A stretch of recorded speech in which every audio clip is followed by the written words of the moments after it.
And welcome. We are back again. Another season of baseball is officially upon us as pitchers and catchers have reported as of today. So that means we have to report also. My name's Dan from Gotham Gambling. I'm here with my man Steve. Steve, this is your first episode on Payoff Pitch, so welcome, man. Yeah, man, happy to be here. Coming to give some picks. Hopefully, shake off some of this college basketball juju and bring some of these futures, and we'll be catching at the end of the season. It's a long season, but I'm looking forward to it. Oh yeah, I'm excited. It's gonna be a fun year. We're the whole point of this show for anyone that's new watching is we're gonna break down uh every week we're gonna break down everything from like player news, DFS, answer any fantasy questions, things like that.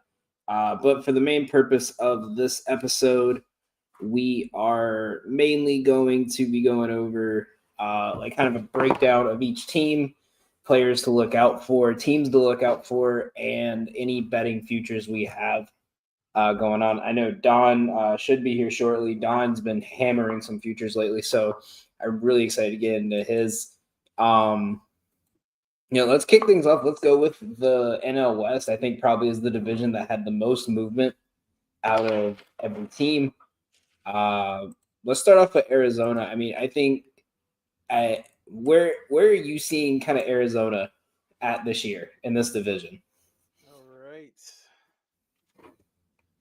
Um, I think they're a borderline. They should make the playoffs this year, right? I have them projected around 88 wins, 89 wins.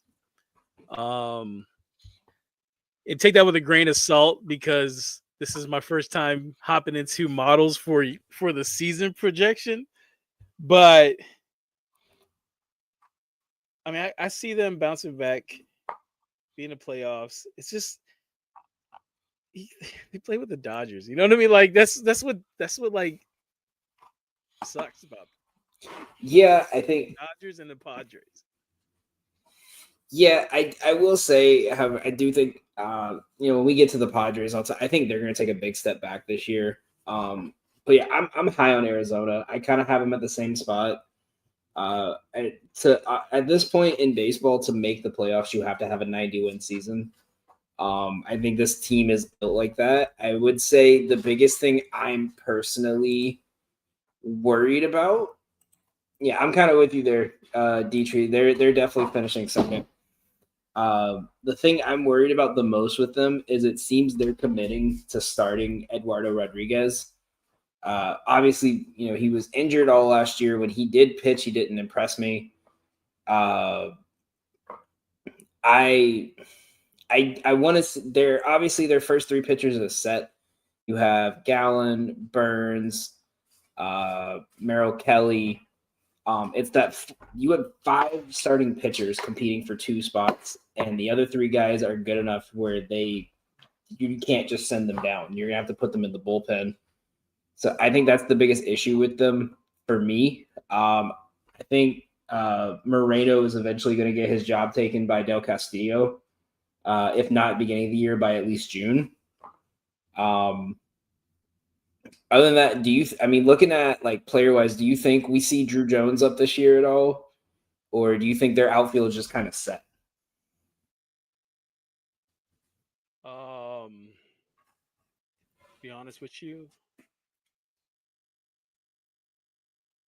See, it's hard for me to predict those type of movements. It, I mean, it's that's it's fair. Yeah, it's I don't want to it's put my foot in my mouth and like yeah like there's I mean yeah I don't even want to try to BS an I answer. think I yeah, have no idea. Like I think they're in such a weird spot fielding wise. I think eight of the nine positions or seven of the nine positions are guaranteed to start every game possible. right. But you have this catcher situation where Moreno was consistent. Del Castillo just came in at the end of the year and just lit everything up. So I mean, I think unless he has a really bad spring, I think it's hard not to put him in your starting lineup every day. I'm interested to see what they're going to do shortstop wise, because you're going to have Blaze Alexander and Jordan Lawler, and I really want to see Lawler, but I think Blaze could really put up some competition for that spot. What's going on, Nimsy? Welcome in, brother.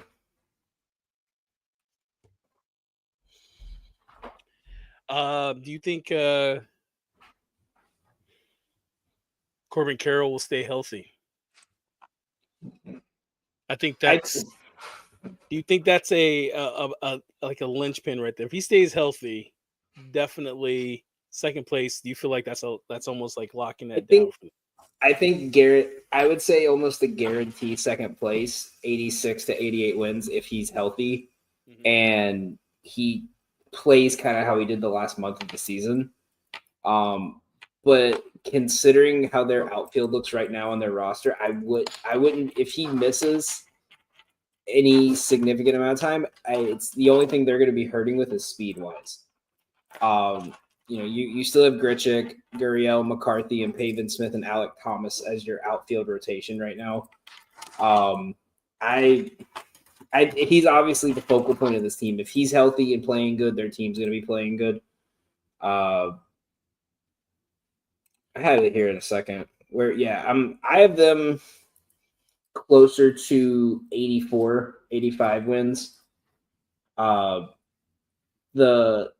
me, when I did my full research into them, the biggest thing I was worried about was going to be Corbin Burns.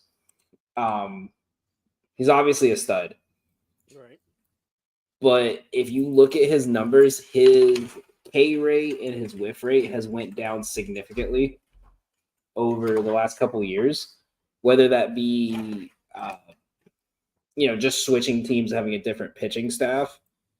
If you look at he went from 243 strikeouts 3 years ago to 181 2 years ago. He just hit 200 in 2023. 2024 he had 181. I don't even see him projecting to hit 170 this year. So I think how he does is going to be a big focal point, because you completely invested in your pitching staff at this point. You know who your top two pitchers are. But I would ask you this: do you think they have enough right now to even compete with the Dodgers?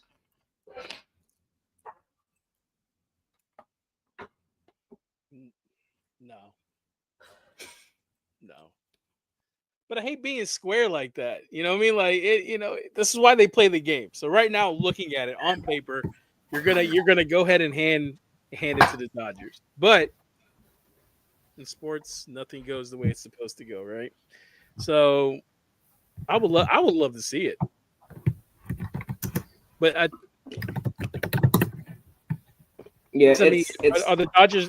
Okay, here's a rebuttal to that. Do you think the Dodgers are going to win 99 to 100 games? I think if they stay fully healthy, I would say they're going to be the best team to hit 100. And that was the thing last year was the biggest problem was their middle infield and their pitchers always getting hurt. Right. They're so deep of a team, like 6 of their pitchers were hurt, and they still fielded a top 10 pitching rotation. Like there's dudes in AAAs that would be aces on some other rosters right now. Like that's what's so insane about this Dodgers team. And they filled their void. They got the kid out of Korea play second. They're moving Mookie. Roki? No. Is one of his last name's Kim. But yeah, they also got Roki. So now you have 5 guys. Yeah, Haesung Kim, as my fiance yelled from the other room because she's a Dodgers fan. And, she thinks they can win 100 games. She's a Shohei fan. She just follows him wherever. She's not allowed to watch Dodgers games in the house. No, I don't.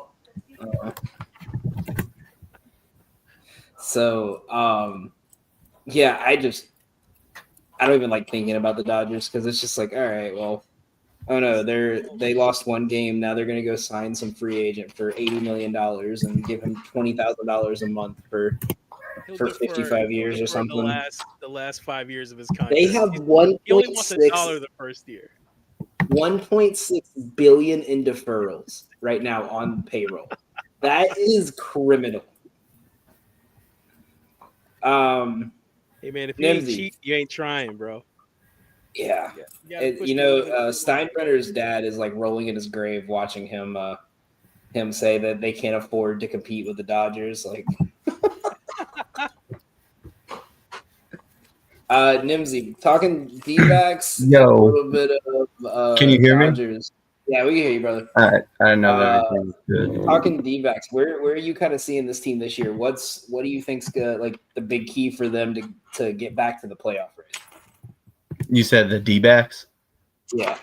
Okay. Well, I mean, I like that. I definitely like the players they added that for this year. I think Naylor's going to be a good fit, especially in that, in their park being a pretty solid hitter's park. I feel like for the most part. I feel like for them it's going to be starting pitching, and then their if their outfield can stay healthy, because I think they were pretty banged up in the past. But I like the D-backs to compete with the Dodgers for that top spot, definitely. I think they bypassed the Padres kind of for that 2 spot. Definitely can, if their pitching and outfielders can hold up, I feel like they can definitely compete. Well, not necessarily compete for the 1 spot with the Dodgers, but at least, make it interesting.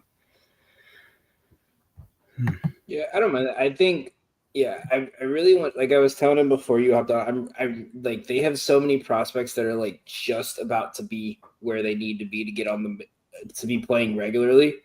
And I'm really interested to see what they're going to do this spring training. I think they're going to be a team to watch for me. Because I mean, you got to win 85 plus minimum just to make the playoffs at this point. And when there's 3 teams in the NL East that each can win over 90 games, you're fighting for that last playoff spot with about 6 other teams. So I would honestly say they're probably in like, we have to win now in every single game from like day one, in my opinion. Diamondbacks like kind of play like, that I'm assuming they're probably going to be playing, win every series type of baseball. Yeah, they have to play like it's September and they need a sweep to win the playoffs, like for the whole season. I think they need to be really aggressive. Their bullpen worries me because they're going to have a lot of guys who aren't normally thrown into bullpen pitching down there this time. Mm-hmm. But I think their hitting is enough.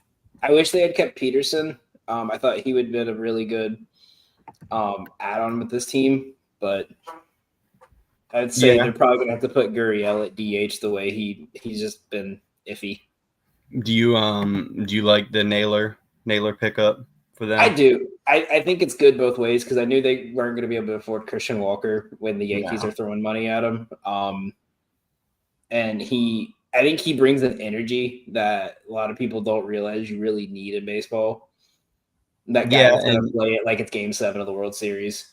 And that is like, you made a good point with that. I feel like the Diamondbacks, that's like definitely a fan base that will feed off that high energy type of player. I mean, that southern desert Arizona they got. I mean, I don't know if they do anymore, but then they used to do like the what was it, like a hot tub in the outfield or something? Yeah, they jump into it after every game. Yeah. Yeah, I could see Naylor being all for that. Yeah. But yeah, I think for them too, like I was saying before, definitely their how healthy they can stay, especially like Marte, those their core players, they stay healthy. I think they got pretty solid chance to compete up there. What do you guys think of like the rest of the bottom of that division? I mean, so I was actually about to bring up the Rockies are a team they're gonna suck. But you have Chris Bryant on his horrendous contract. That's not going anywhere. But you have 3 really good outfielders in your system that are going to be you're gonna have Jordan Beck, who I think is a little underrated. Yeah, and you have Nolan Jones and Zach Veen, who are Zach Veen's one of your top prospects in the system. I think this is the year he's gonna fully be in the lineup. Yeah. He hits the ball high, and this is a park where you want to hit the ball high. So I really like. I'm a big Zach Veen fan. He's one of my I played really well with him in MLB The Show, so now I'm a diehard fan of his. I mean, the biggest issue will do it to you, man. The biggest issue with the Rockies is they always need pitching, but no one wants to pitch there because it ruins your ERA for your career. Yeah. Besides, was it Marquez who has like an unreal home ERA when he pitches there? It's like a 2.3 or something. I mean, it's a rebuilding team that it's why would you go play in Colorado when you could go play in LA if you're going out west kind of thing? Yeah, or like to your point, almost anywhere besides that for going out west, like Cali, like they got 3 teams. 4 teams, 5, 6. Hell, so many teams in California. Let's go to the other 2 teams. San Diego, San Francisco. Who do you think is going to have a more disappointing year this year?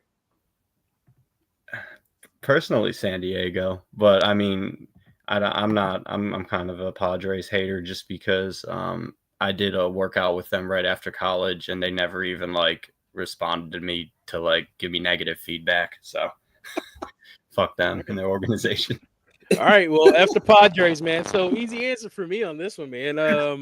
High expectations for the Padres. So if they don't hit those expectations, that's going to be the biggest disappointment. I mean, do you really expect much out of the Giants? No. So any success they have is like playing with house money. It's the best way I can approach that. Yeah, I mean, that's the thing. They have such a good-looking roster on paper.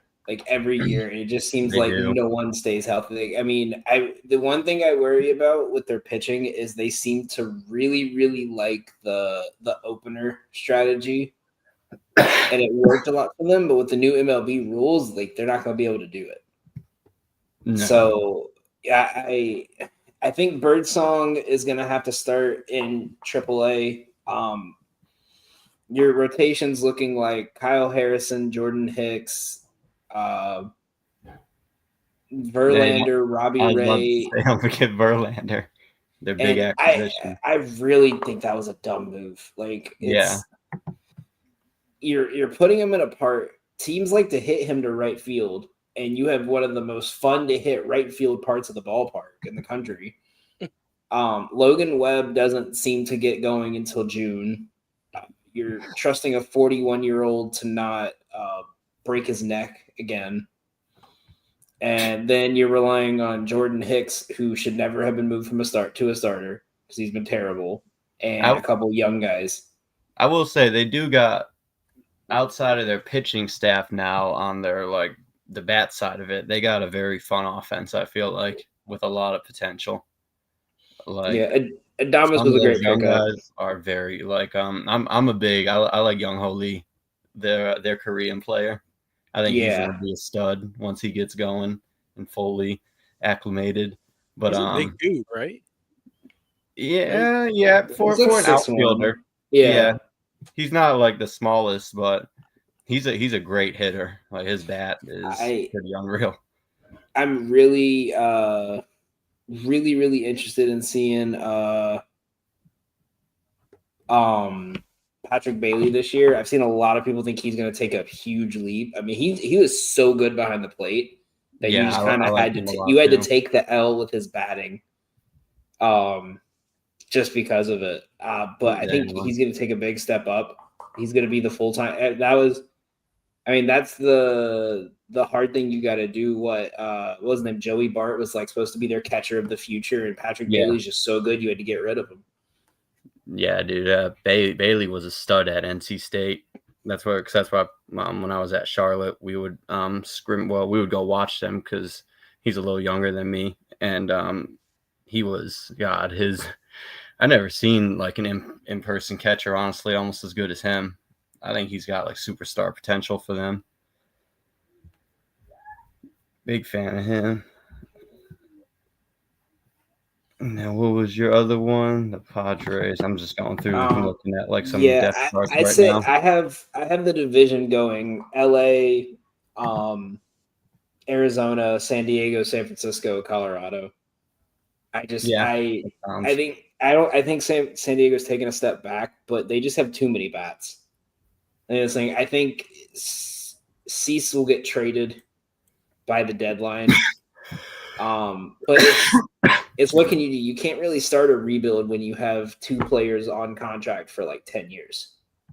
And they're as good as Machado and Tatis can be. They have pieces. I think it's just like they need to I think they're just kind of waiting for Ethan Salas to come up to like really push for teams. I think they're waiting Yeah. until he turns 18 and pull him straight up to the bigs. Are you a U fan? You Darvish? I feel like you gotta be. Like, I mean, I like he's just him. so good. Like, I've never met anyone that's hated you, Darvish, I except like for him. Cardinals fans. I like him a lot, and I'll take him in fantasy. I play. I'll do like a couple best balls typically. Well, now that they started that up instead of like traditional season longs. I love getting you. He's one. He's like a workhorse if he's healthy, but he's been having some injury issues here towards the end of his career. Yeah, their rotation is good. It's just one of those like they gotta like truly, truly, truly like all be clicking for it to work. I think Merrill's gonna have a good year.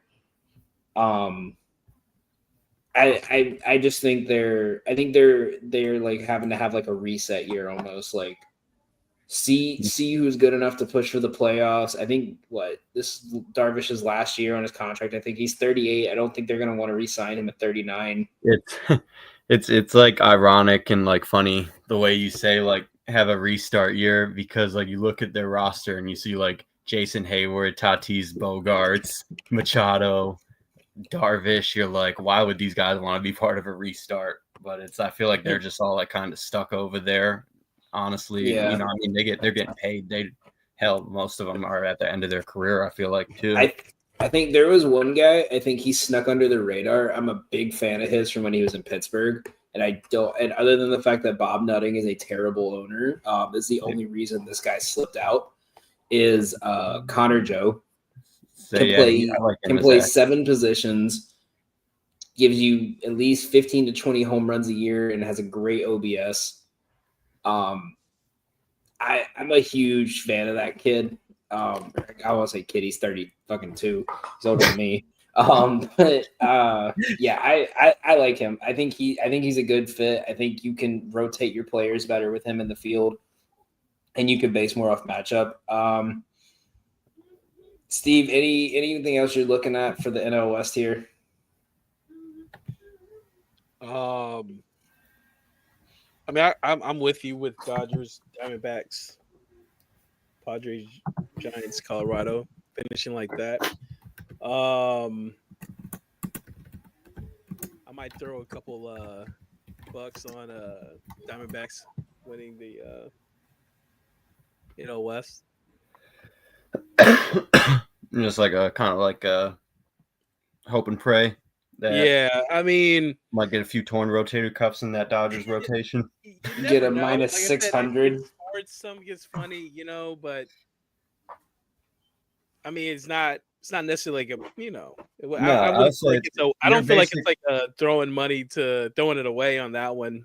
But no, in my opinion, you're basically taking the runner up to somehow win because I right, don't see the Diamondbacks not being the runner up, and like you were saying, it's minus 600 for them to win the division. Like it's a pretty good value for a whole team to win a division at whatever you're getting the Diamondbacks at.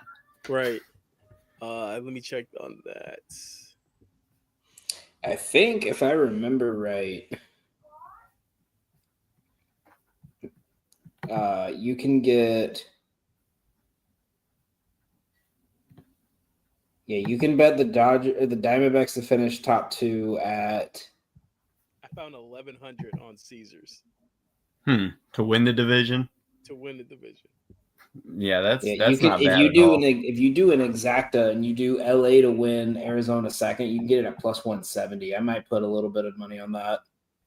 I'm guessing if you add San Diego to third, it probably doesn't raise it too much. Well, it might because you know there are some people that are high on the Giants, but like you said, I don't see the Giants getting there yet. Like I still think Yeah, it's actually, the third most common is so the first most common, yeah, LA, Arizona, San Diego.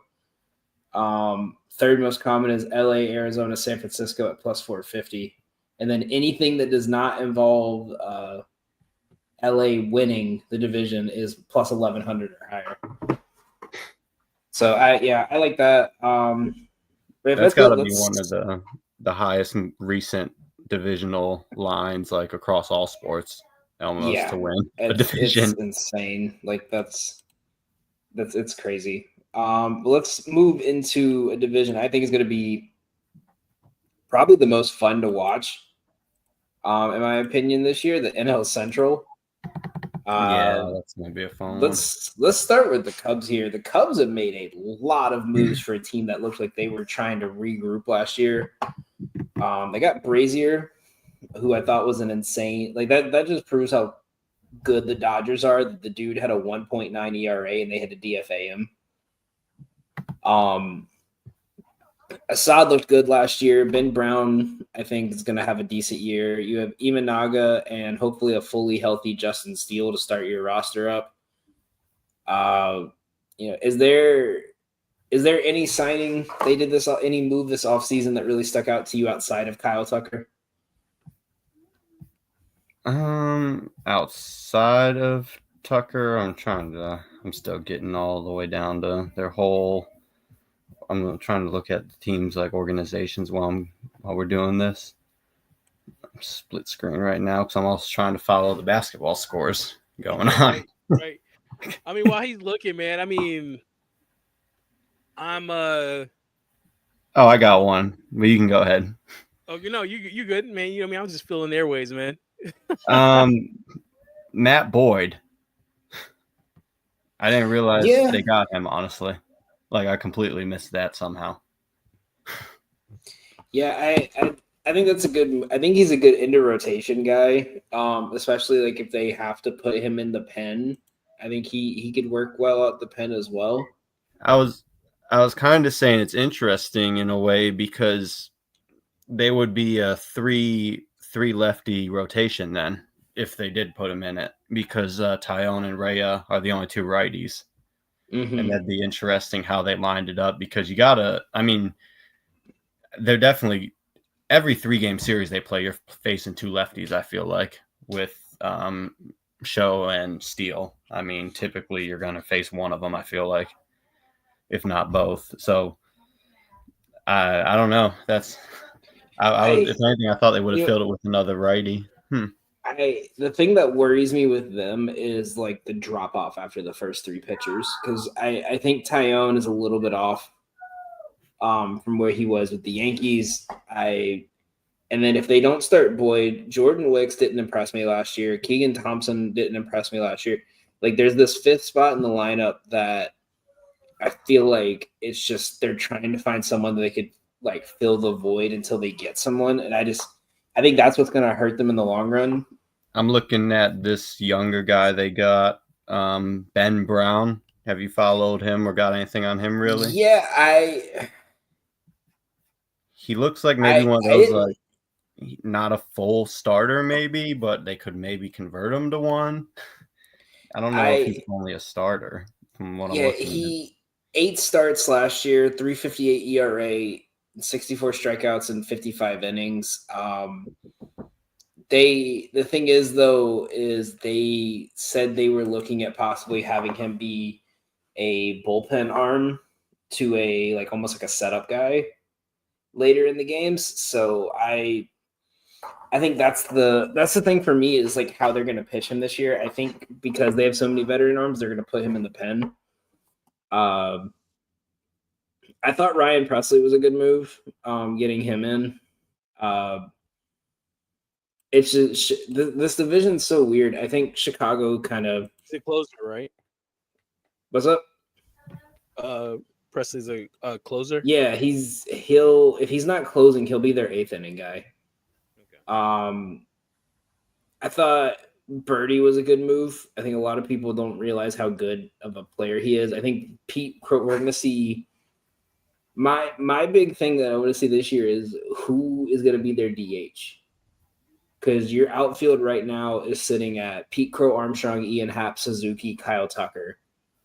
Your infield's has Nico, Michael Bush, Swanson, and you don't have a third baseman on the roster right now besides John Birdie and Vidal Brujan. Yeah, that's a little tough look if you look at it that way. I think you might move Happ to the infield if you have to, but yeah, you don't have anywhere, really. Yeah, but you don't really have a DH and a third baseman. I don't think Bregman's going to be the answer, and I've seen a lot of people say they want Bregman. I'm actually curious about you guys' thoughts on that, like where he's going to land. Bregman? Yeah. Because I think there's a reason the Astros have not offered him. You think it's more on the Astros, or you think it's more on them?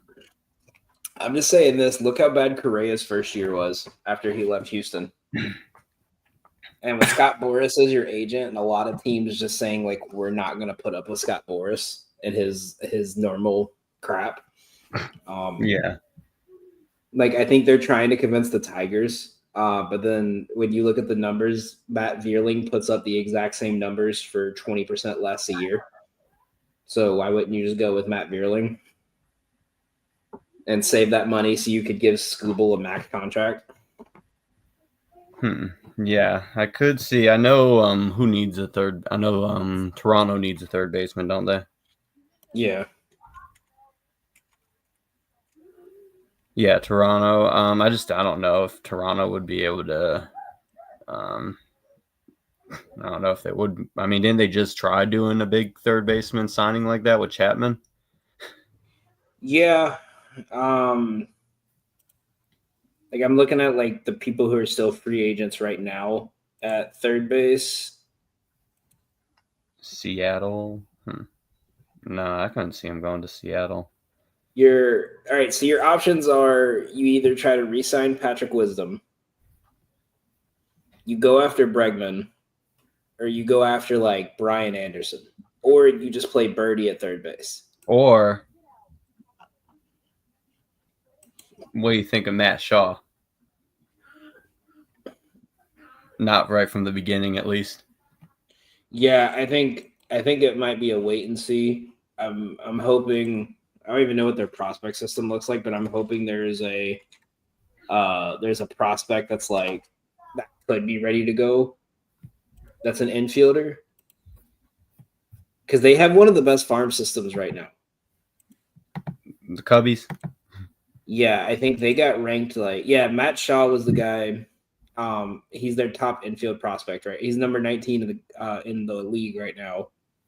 I know it's not much, but I've seen him on like some of the winter preseason opening day projection for rosters. I don't know like how accurate. Yeah, I think that's why. I think that's why they're so hesitant because they know they have a prospect. Like you don't want to sign Bregman to a huge deal and then a year later you're going with Matt Shaw instead. Yeah, you know what I mean. It's like, do you want to basically waste that money with Bregman then, or do you want to waste the potential of a good 8 to 10 year player in career for you guys? Yeah, but they are the favorites right now. They're actually at -110. Can Nico not play third? He can, but then you don't have anyone at second. Yeah, or that's what I'm saying. Because then Birdie has to be in the lineup, doesn't he? Yeah, Birdie or Vidal Brujan's kind of your options unless you pull up Matt Shaw. But I wonder if he got a. Let me see if he got a roster invite. I don't really like. I don't like Birdie and Crow Armstrong in the roster together or on the same depth chart line, like in the same lineup. I guess is saying they have them as a projecting starting together. Yeah, it's looking like projected from Cubs insiders, barring a bad spring training, Matt Shaw will be on the opening day roster at third. So I think that's why they're probably going to wait and see like how he does in spring first. You said they're projected to win. Yeah, they're at minus 110 right now. BetMGM has them plus 115. Caesar has minus 110. Are you guys buying the Cubs making the playoffs again this year?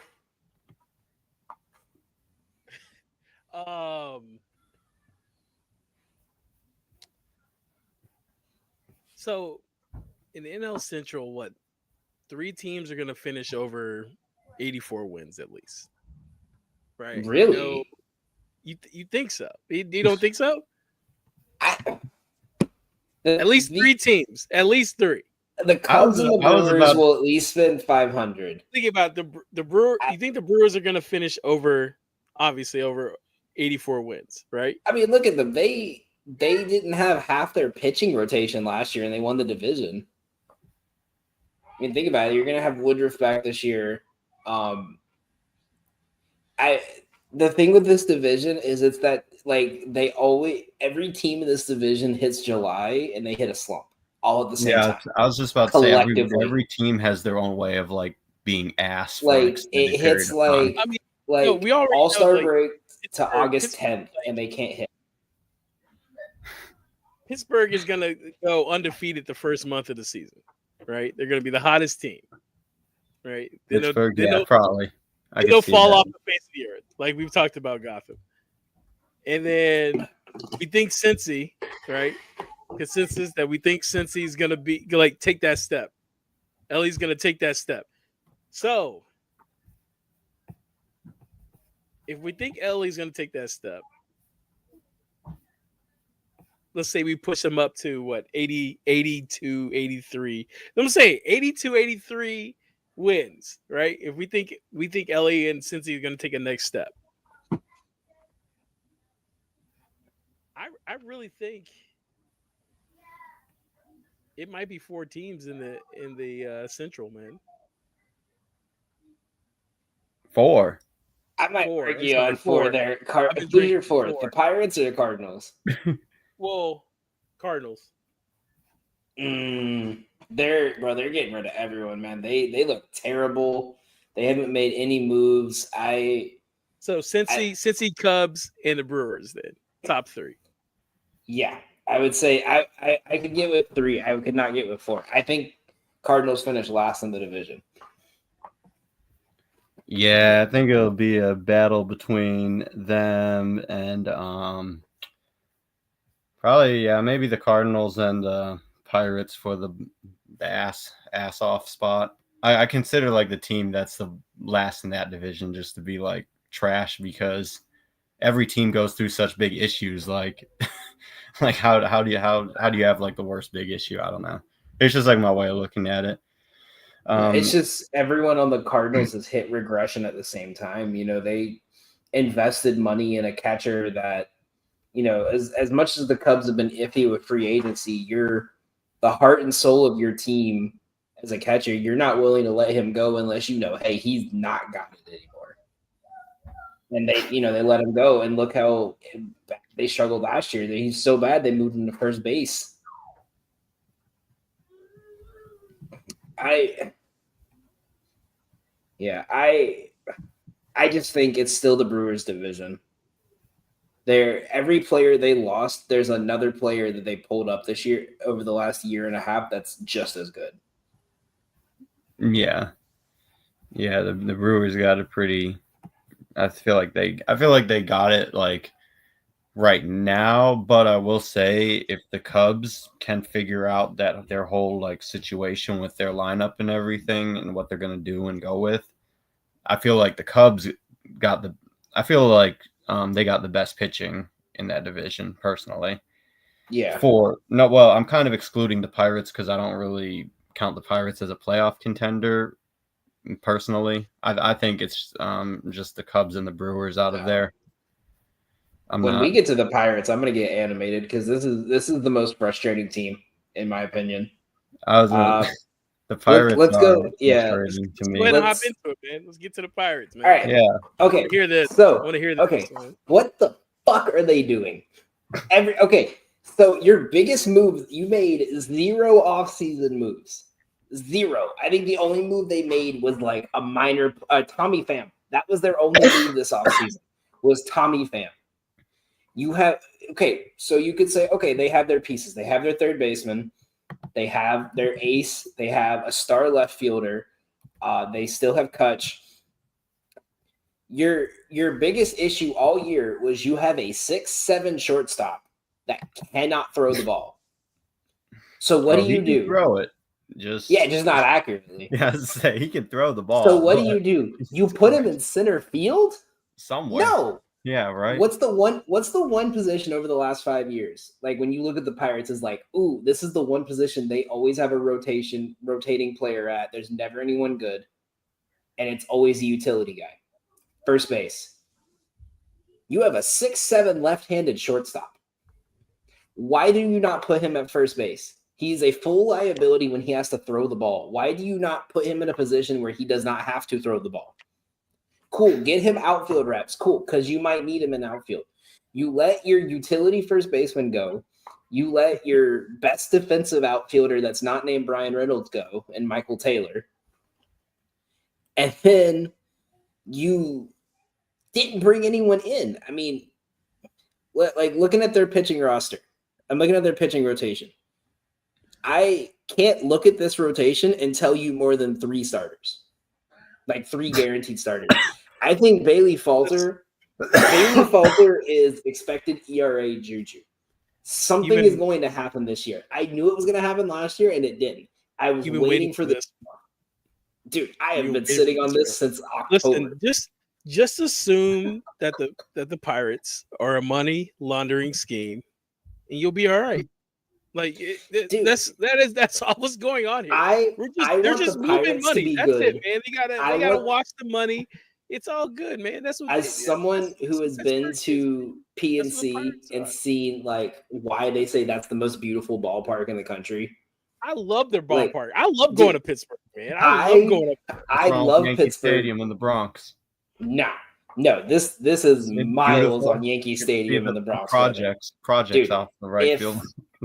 if they put a playoff team in PNC Park, you can't tell me that's not the greatest baseball thing ever. Like truly, I will say your little brother, your brotherly city wants to argue that. When you put a playoff team in Philly, they get pretty electric. No. I mean, bro. Listen, you're talking about like actual like beautiful. Yeah, okay. Dude, PNC Park is the most beautiful. Bro, you sit behind home plate and the entire city skylines behind you. I've always thought Pittsburgh is a very PNC is. I've been to 25 ballparks. PNC Ballpark is the only one that's felt like an actual baseball park, and not just here's a massive stadium so we could sell you entertainment. Have you been to Coors out in Denver? We haven't done many West Coast ones yet. I've been there, and it's pretty. It's kind of what you would think going out to Denver, like that you can see the mountains and stuff in the background, and it's nice. Right, you have your 3 pitchers. You have 3 pitchers who arguably could be number ones on like 5 other rotations here. 2 of them are not even.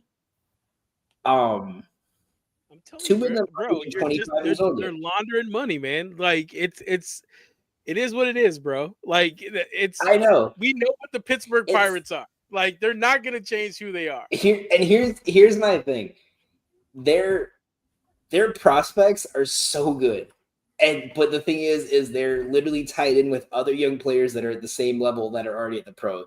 Indy Rodriguez is great, and him and Henry Davis are gonna have to fight for that position. Your best 2 prospects are second baseman and shortstops, and you have to figure out how to rotate Nick Gonzalez, O'Neal Cruz, Horowitz. For some reason, you traded for another second baseman, and Tamar Johnson, which is the I think he's going to come up this year. He's going to be good. I want them to be good so bad. I genuinely do. I think Pittsburgh is one of those teams like when they make the playoffs, it's good for baseball. You know what I mean? Got another top prospect at second base that might get in that mix. The one that for the first round pick, you guys, what's Nick York? I think his name is. Yeah, and it's like okay, and then you draft another second baseman.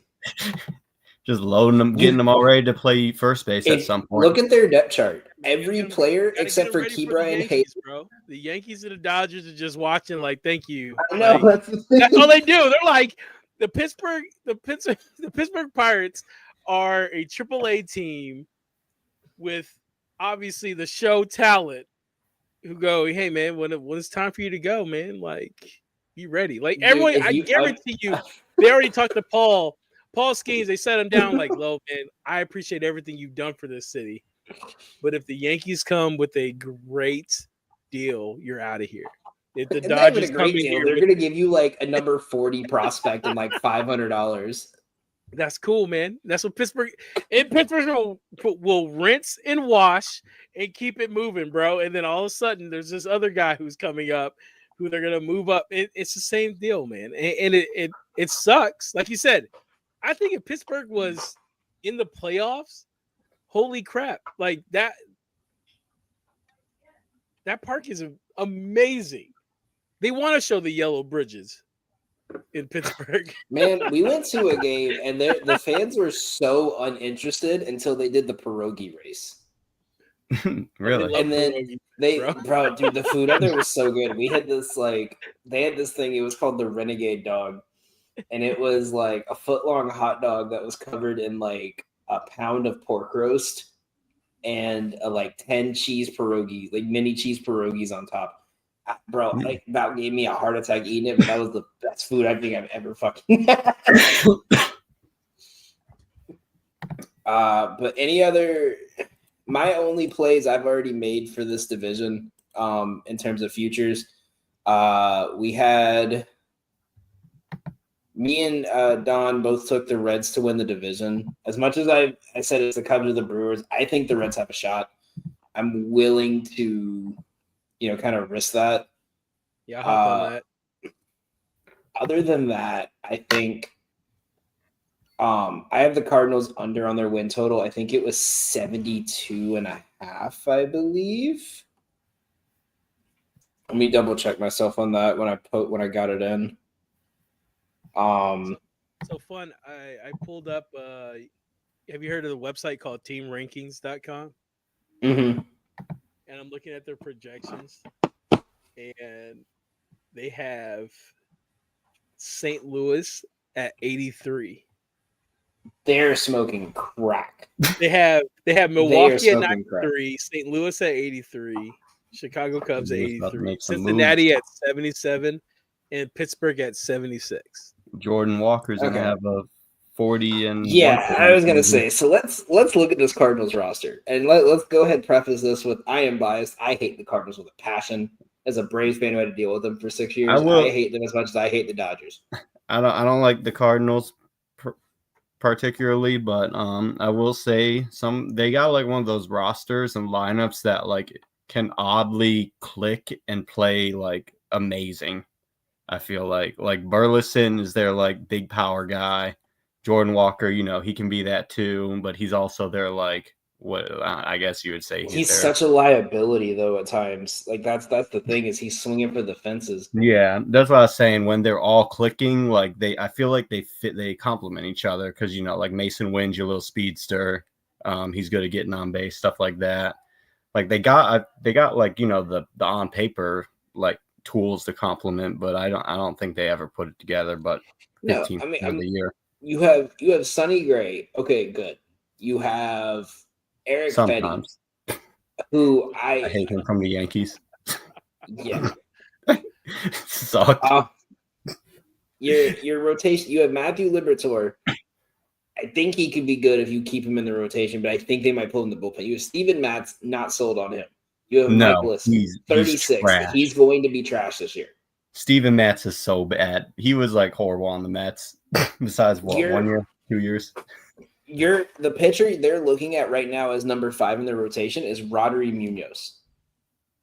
I wonder if this stat is still available. I have to find it about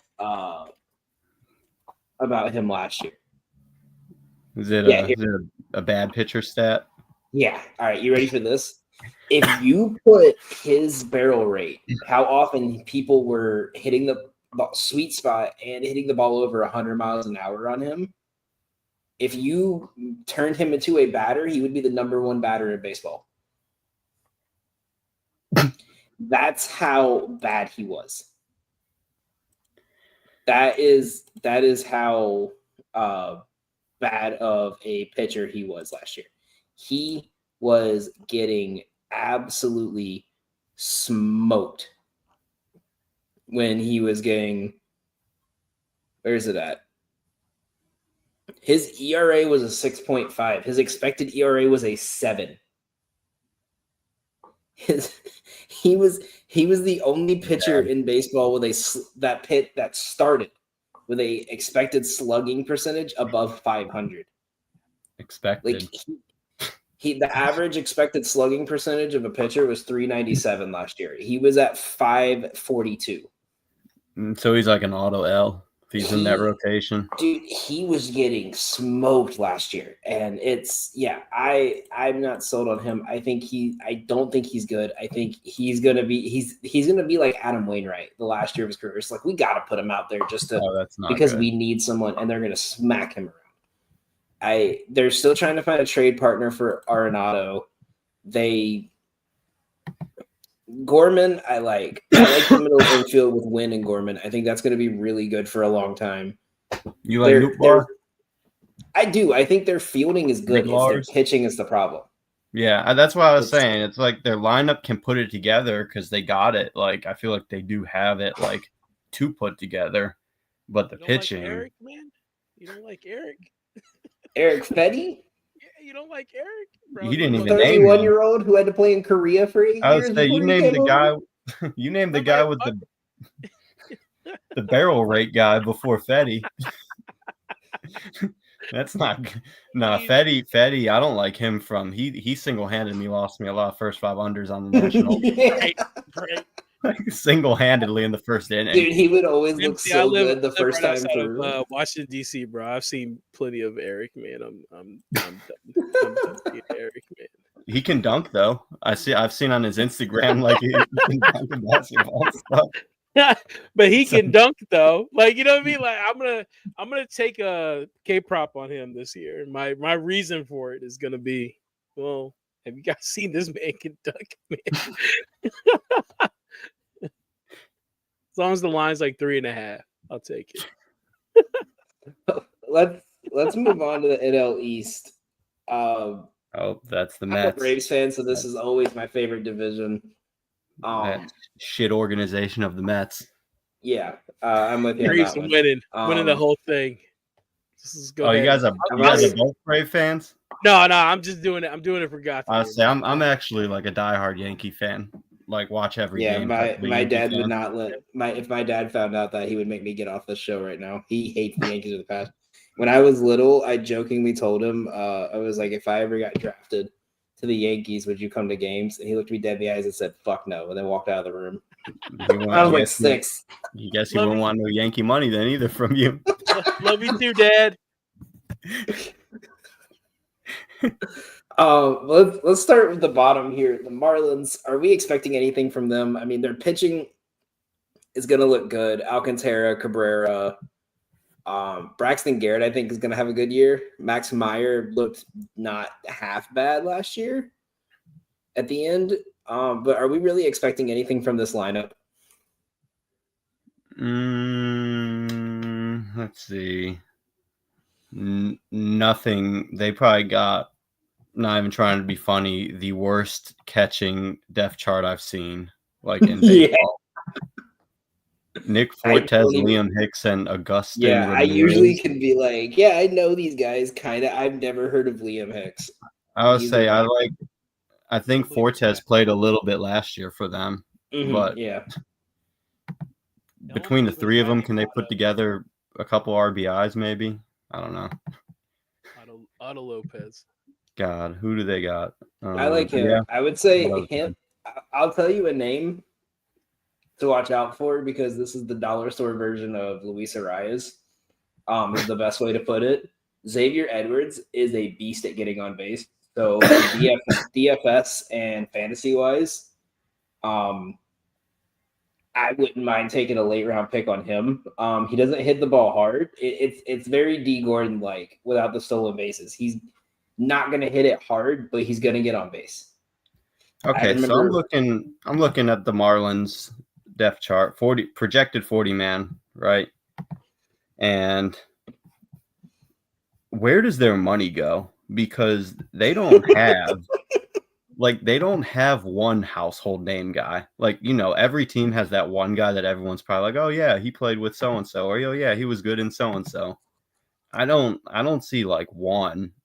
MC, it's another money laundering team, bro. They just watch the money, bro. That's it. I'm telling you, man. They're like Derek Hill, maybe. I think he was on the Padres for a little bit. Sandy Alcantara. I mean, that's really. Oh, I was not pitching. Their pitching's a little legit. I will give them that. They got some studs. I feel like. I like Edward Cabrera. I've been following him for a while. He has some control issues. Yeah, I think so.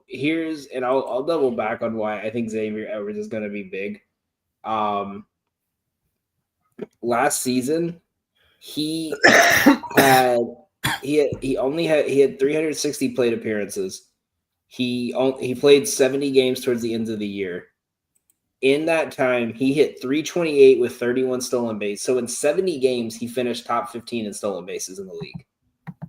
26 RBIs, 53 runs created, and he's a beast at getting on base. He's projected over 60 steals this year. So I think if you're watching anyone that I think they're going to try to build their infield around, it's going to be him. I think if you're watching anyone that for fantasy wise, I think it's going to be him. That's kind of the big name really to watch in that one. I think he personally is going to be my if it's round 15, round 20, and you're at the end and you need a sleeper, I think he's going to be a big fantasy guy this year. You think now where in the lineup do you think he'll be? You think he's going to lead off, or you think he led off all last year? Okay, I was gonna say I know sometimes those the teams will stick lead off and like two guys in their 3-4 spot because they are so the dude has the latest scouting report of him is his ceiling is Ellie De La Cruz's speed with Arias's contact ability. That should be all you should have. I mean, I think that's a very high ceiling for him. I think watching enough of them that I can say I think he's gonna be more like a better version of D Gordon is the best way to kind of put him, or even I think that's probably the best, someone who can get on base, but you're not expecting him to be clutch. You're not expecting him to hit bombs. You're just expecting him to get on base and get everyone else in. This guy might not be a bad player for them. I'm just looking at their players now because I'm kind of intrigued. Davison de los Santos. Oh, division? That's what I always call him because his name. One of us is butchering his name. I just don't know which one. No, I think he's good too. I think they have players that they seem to only draft high ceiling, low floor guys.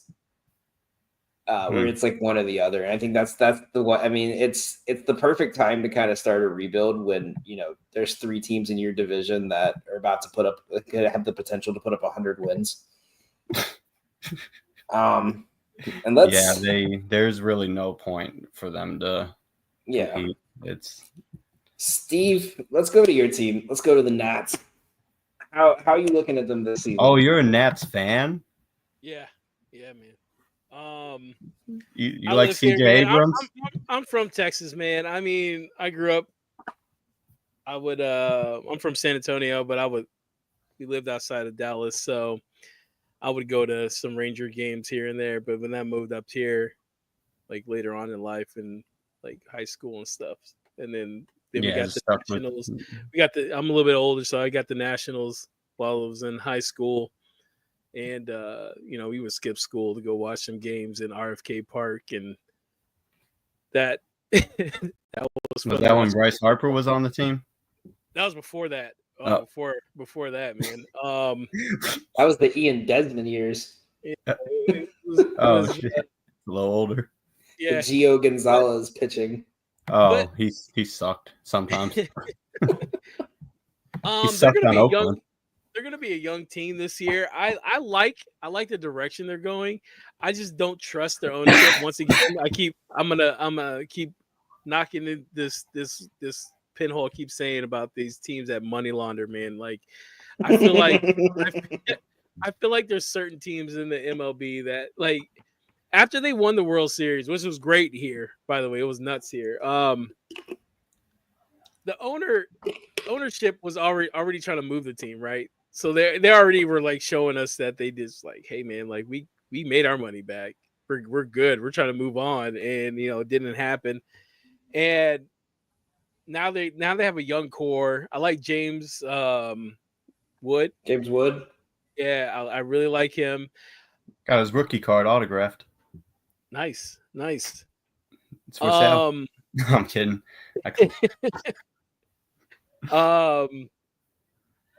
I'm hoping for finishing fourth. Finish third is like, yo, we did something this season. If just they curious, I'm just curious, real quick, before you go further. If you guys would finish third, who's the third you're bouncing out, in your opinion? Oh, we might fight over this one.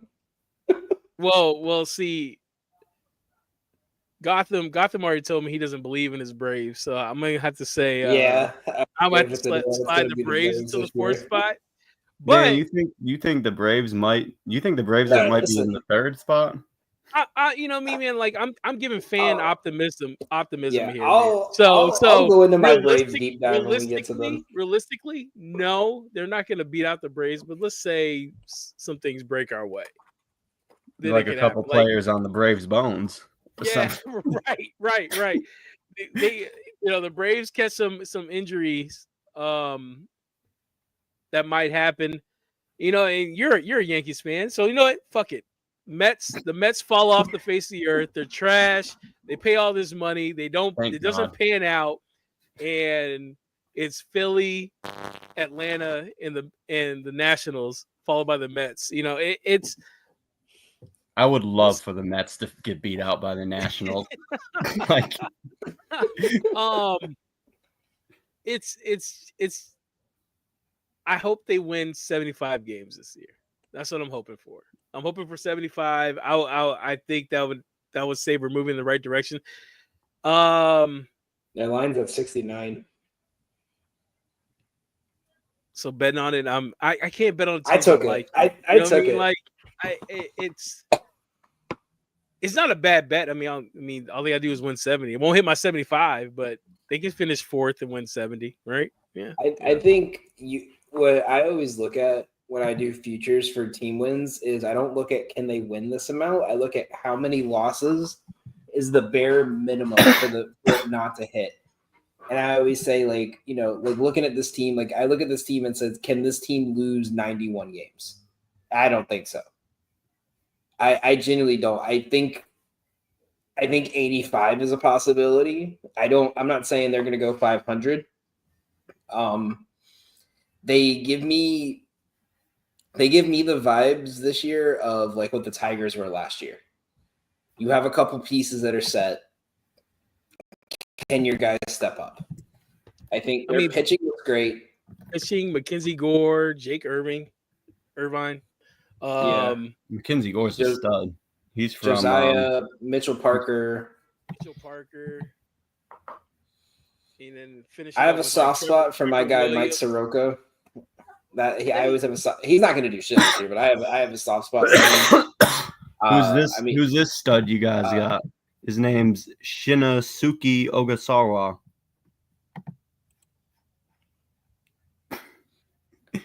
Your guess is good as mine, but you know what, man? If he's from Japan, lock him in, bro. He's good. He wasn't bad in Japan. He's good for 30 home runs. He's a relief pitcher. He's 30 good. home runs.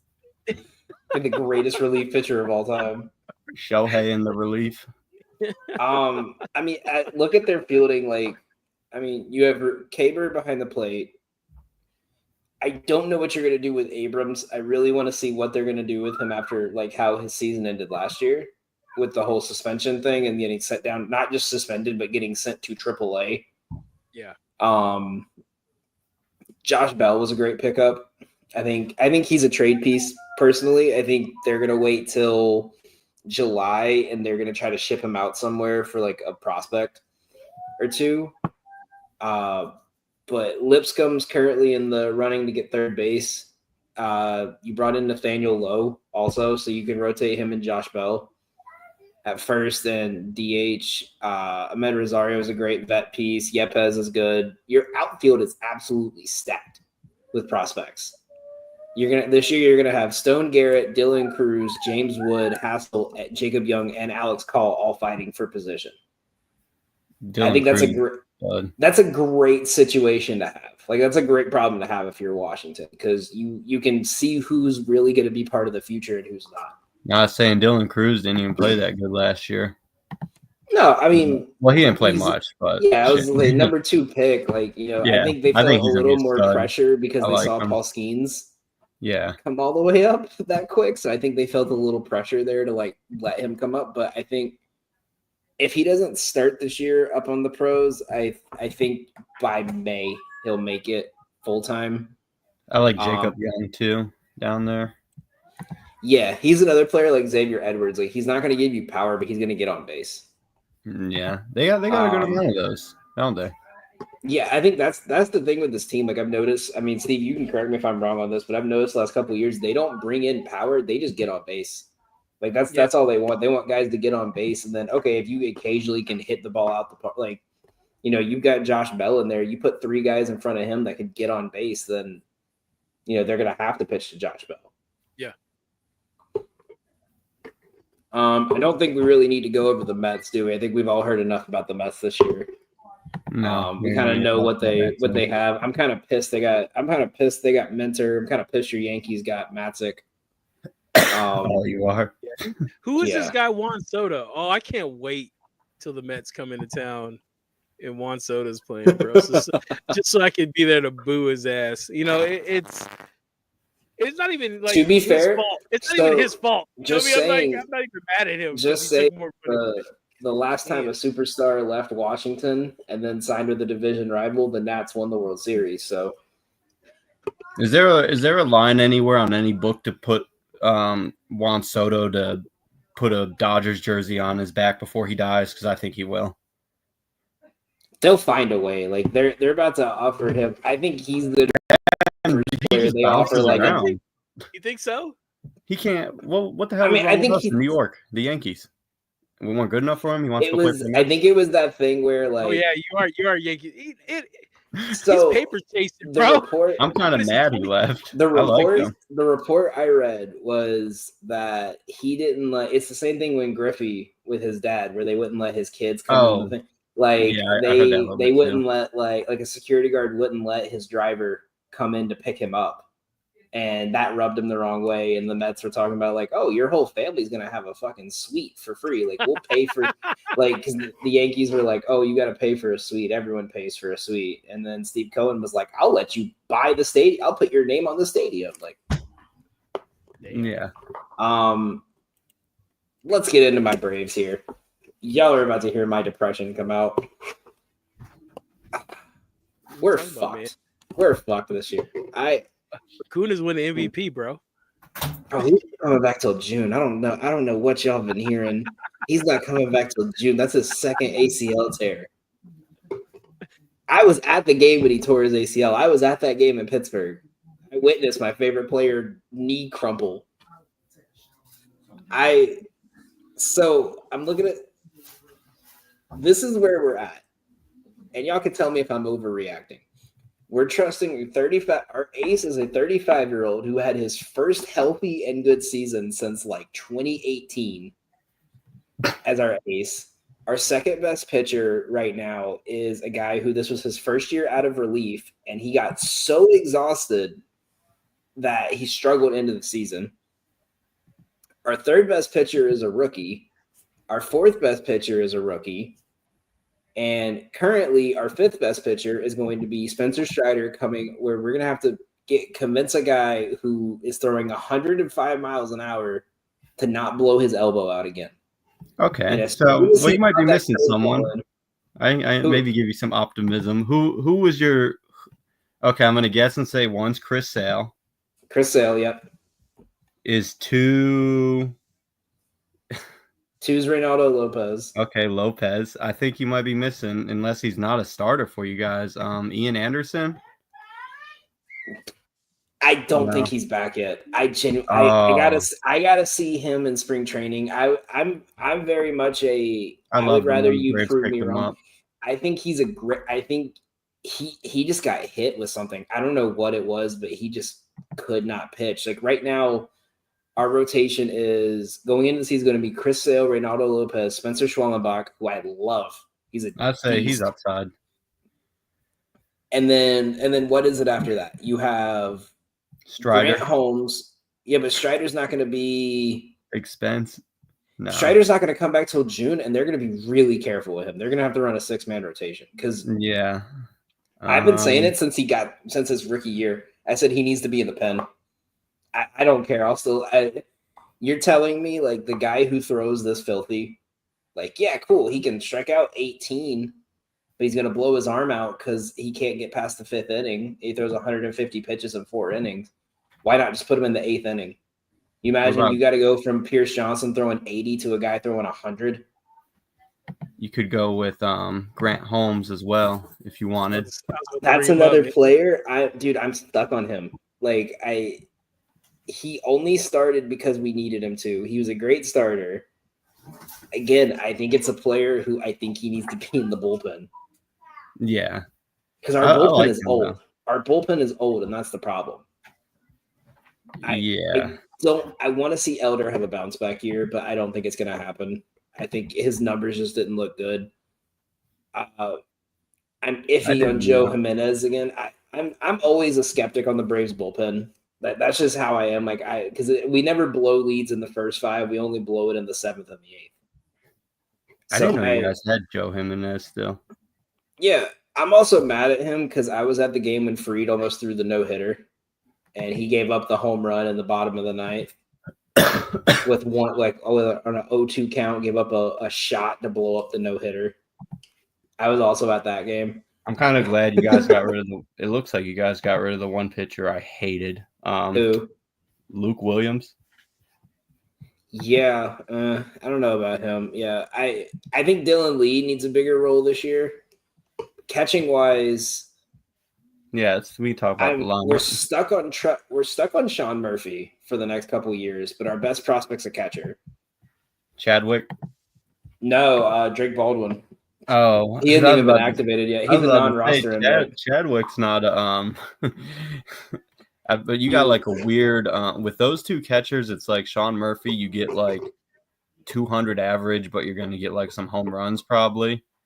And then with Chadwick, I think you just get like a 200 average, and you're gonna get that's the thing is like the way the rotation is Sean Murphy's going to be the everyday catcher, and I don't think he can do it. Are there any good free agent catchers right now? I don't think they're going to go after any, or they would have kept Darno. Because that's the thing. Drake Baldwin's probably going to get called up by June. Okay. And I think they're going to try to run it they're going to try to do like what the Mets did with Alvarez his rookie year, where they're going to give him like spot starts. Yeah. Gotham, it just sounds like you're just trying to, limit your expectations, man. Because we can't get past the first round of the playoffs because everyone's exhausted. I thought Profar was a great move. Look at your lineup, right? Let's talk about your lineup, right? You have I have a thought on the lineup. Austin Riley. Okay, so it's going to start the year. It's going to be Harris, Albies, Riley, Olsen, Profar, or Ozuna, Profar, Murphy. Who am I missing? That's 7. Orlando, Kelnick, and then Arcia. Arcia should not be on this lineup past this season. That was the worst. Cruz? I think Kelnick's going to get the start over him. They're going to be rotating. Yeah. I didn't hear you said Kelnick. Yeah, Kelnick's gonna. If it's a righty, Kelnick's gonna start. If it's a lefty, it's gonna be De La Cruz. Yeah, Arcia's job is gonna get taken by August this year. Like I genuinely think like they're gonna have him back to the bench by August. You guys I got think some young middle infield we're prospects there, like but Nacho Alvarez. it's the injury bug has hit us so many times that it makes it hard to like go in there and be like, yeah, we're gonna have a great year, because then it's gonna hit April and everyone's gonna get hurt again. I think they need our biggest issue is the fifth person in the rotation. And Spencer will be back by mid-April. You're all right, man. You're good. I'm trying to be an optimist for you, man. I know you are. Let me be a hater on my own team. You know what I mean? You bounce back. You'll get right. No, are we gonna make the playoffs? Yes. Are we gonna win the division? I don't think so. I think they're gonna have to be careful with Strider. And then your options right now for the fifth starter is you trust Smith-Shawver, which they've proven that they don't trust him. And then you put him in the most meaningful playoff game against the best hitting team in baseball. Fucking stupid. After not pitching him for 2 months, you didn't understand that. You have Waldrop, who you brought him up way too early and he struggled, and then you're gonna have Strider. Here's my thing: you talk about teams money laundering. Whatever Brian Snicker did this year with the injury report is the most genius thing I've ever seen. We ran out of options for Smith-Shawver for the season, and so they faked a back injury for 4 months because they just had him training and rehabbing, and he never got pulled off the roster because they were going to have to waive him, and they knew they didn't want to waive him, but he didn't pitch for 4 months with a back injury. And then you said, oh yeah, by the way, he's fine. We're going to put him in for the deciding game of the NLDS. No. What the fuck was that? No. Yeah, I'll say I was watching that. I was like, what is going on? It looked like when you're like, when you don't know what to do anymore in MLB The Show, and it's like, crap, I don't want to cut this player, so I'm just gonna put him on the 60-day injury list for no reason. Like it was so dumb. But no, you gotta watch the money the right way, man. I think baseball, bro. Baseball is so weird. If I could own any professional sport to be a baseball team, bro, I'll be cleaning all my money. Like, yeah, we got this prospect. We're gonna keep him for 2 years. Trade him to the Yankees. It's like, oh yeah, wow, this guy's good. He's our best player. We're gonna put him in the minor leagues till June, so then we technically don't have to pay him for a year. Right. Using all the loopholes. Yeah, man, you've only been a pro for like 3 months, bro. I'm sorry. Yeah, sorry, dude. Okay, so let's close it out with going through the NL. Which team do you think is going to be the most surprising, and which team is going to be the most disappointing? Disappointing. I'm just going to go ahead and say the Mets, and it isn't solely because I dislike them. I think that I do think they are going to disappoint. I think people got them pretty highly up on their polls and everything. So I would love to see them be second or third or fourth in that division. Definitely don't think they're getting first. Philly will take that easily, in my opinion. Most surprising, I don't know why, but I kind of do think it's going to be the Cardinals in that division. Like you were saying, like I could see them getting their lineup to click and maybe figuring out something with their pitching and stringing stuff together with a bunch of, maybe 3, 4, 5 inning guys, figure something out. But I do feel like if they can get their roster or their lineup, so to say, or offense going, they can have a decent, because that division it's not like solidified or anything like some of the other ones. No, it's probably the most open division in baseball. Yeah, definitely. But yeah, that'd probably be my two for the NL. Steve? Disappointing, I would say probably the Padres, just because expectation on them are a bit high. And surprising, I'll go back to the NL Central, and I'll go with the Chicago Cubs. For me, I'm gonna say, you think they're going to win? What's that? You were saying they're going to be your surprising, right? Yeah. Like I agree with Gotham when saying like it is a little bit open. People are starting to look at the Cubs, but like I have one of my best friends, man, is a Cubs fan. I remember when Joe Madden got a John Madden got a Joe, sorry. John Joe. Madden. Yeah, jeez. Joe got hired as the manager, and I remember calling him like, "Yo, man, we're about to win it. We're about to win a World Series." Like I claimed it like I was a Cubs fan, but ever since then, like him and his dad, his dad is. I should have his dad on the show because his dad knows AAA minor league players like the back. Like I don't know Oh how hell the yeah! hell. When do you have Bring time him to on. find I this love stuff those out, man? guys. Like I have no idea when he does this shit, but Probably at the gym in the morning. You know how he, those guys go to he the gym and just work right. out, hang out for He's 3 hours he, at the he's basketball retired court. now. He's got nothing but time to look at nothing but like minor league players and like I can't all wait to do that. Shit. like yeah, he's one of those guys. But I would like to see the Cubs do it, surprise I, everybody. But my I thing mean, on that is I'm a big I like Pete Crow Armstrong, so I would like to see him do it. I'm a big fan of his. It's just I'm so used, like even being since like I said, I've known him since we were teenagers, man, and it's always been like, well, here we are again. You know what I mean? Like we made some, we might do something, and it's like, nope. Wrigley's got a nice setting. I like their Yeah. field. I don't know if you guys I'm assuming both you guys have been there. Yeah. Not yet. No? Me and my dad are trying to hit all the parks. Our one rule was we have to do Wrigley on an opening day game. I was gonna say, have you done the White Sox? Yeah, we did that. We did, bro. This is so much of a. I was telling him before. I did a White Sox Rocky outside game. Chicago. Yeah, we did. We did the. You know when there was like the beginning of the season when it was like snowing when they played the Braves and there was like 6 fans there. I was one of those 6 fans there. That was my birthday present. We went to that game. I was at the game 2 years ago where they had to close the stadium and cancel the game. But there was only like 4,000 people there. It was like a Friday afternoon game.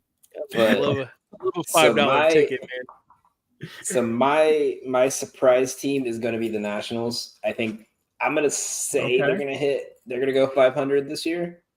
To give you a little hope, Steve, like for the last 4 years, every team I've picked to be surprising and go above 500 has.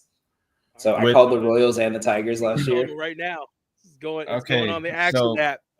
So with that pick, then is it James Wood going to have like a superstar year, or you think they're just going to kind of? I think it's a mix of everything. Really well. I think it's just a mix of everything. I think Wood's going to have a huge breakout year, but I think it's a mix of everything. I'm going after him in a lot of best ball leagues that I'm in and stuff. I think because I think he has longevity too. Listen, I think every MLB fan salivates over the fact of a 6'7" guy that has 5-star power and 5-star speed, and that sweeping swing that just anytime he hits the it's ball so on clean.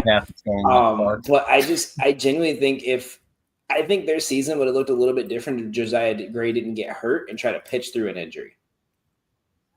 Yeah. And then for team disappointing, I'm going to say the Cardinals just because everyone is so high on them and I'm not. Like I genuinely think like I get like the news updates from all the experts and everything, and everyone around them just sees like no one wants to be here. No one wants to come to games. No one trusts the manager and the owner, and no one wants to be around the team anymore. And I think it's like, I mean, look, your best player last year for the first month was Jordan Walker, and then he forgot how to swing for 6 months. So and you're trying to trade a player that has dropped off so much and his contract is so bad, no one wants to trade for him. He's not going to want to play, and then you have to keep that around your team. Yeah, something about leaving and going to Colorado apparently. Yeah, I don't see anything in this team that says like in a 10-game stretch they can win at least 6 out of 10. And that's how I'm kind of looking at it is like a lot of the NL Central teams, I like to look at like stretches like of their season. And you know, when you get that like 13 games and 15-day stretch, I don't see them winning 50% of those games. So I'll happily fade them in a division where it seems like everyone is going up and they've improved, and then they're the one team that hasn't really done anything.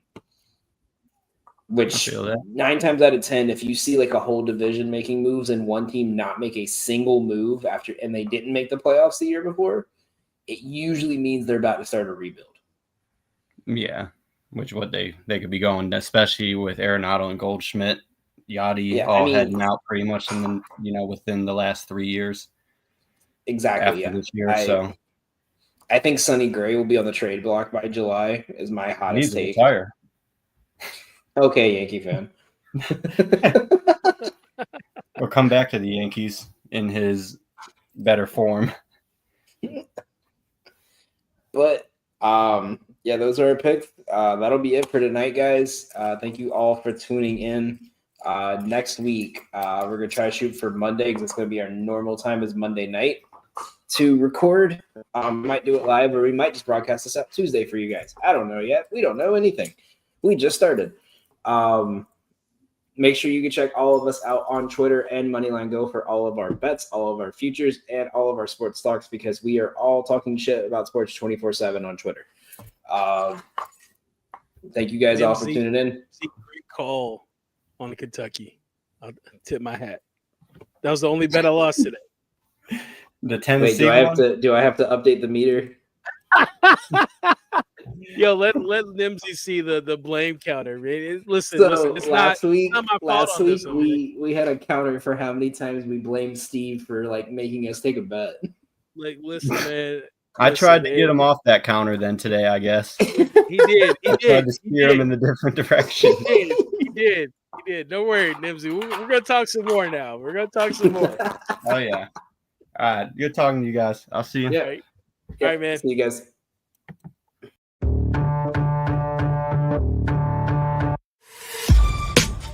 This has been a For Frequency's Sake Podcast Network production.